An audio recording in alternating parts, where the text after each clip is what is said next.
এতদিনে হয়তো হোলির রং ধুয়ে গেছে, কিন্তু অনেক মায়ের চোখের জল এখনও শুকায়নি।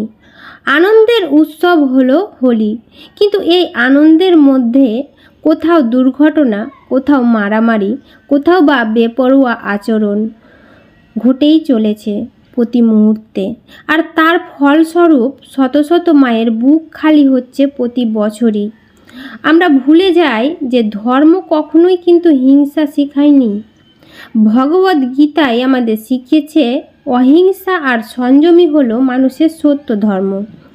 কোরআনে বলেছে একটি নিরাপদ প্রাণ নষ্ট করা মানে সমগ্র মানব জাতিকে আঘাত করা। আর বাইবেলে শেখায় তোমার প্রতিবেশীকে তুমি নিজের মতোই ভালোবাসো, অর্থাৎ তোমাকে তুমি যতটা ভালোবাসো ততটা প্রতিবেশীকেও ভালোবাসতে হবে।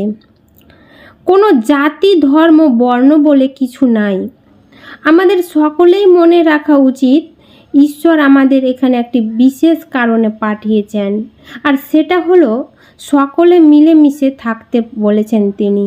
এবং তিনি যা সৃষ্টি করেছেন, যেমন এ জগতের ফুল, ফল, জল, বাতাস, আকাশ, মাটি ইত্যাদি ইত্যাদি, এইসব সকলে মিলেমিশে উপভোগ করতে বা বেটে খেতে।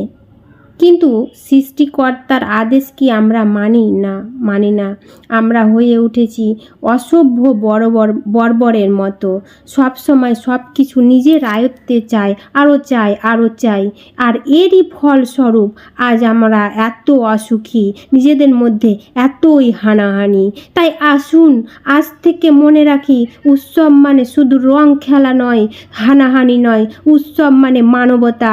ওম শান্তি, ওম শান্তি, ওম শান্তি।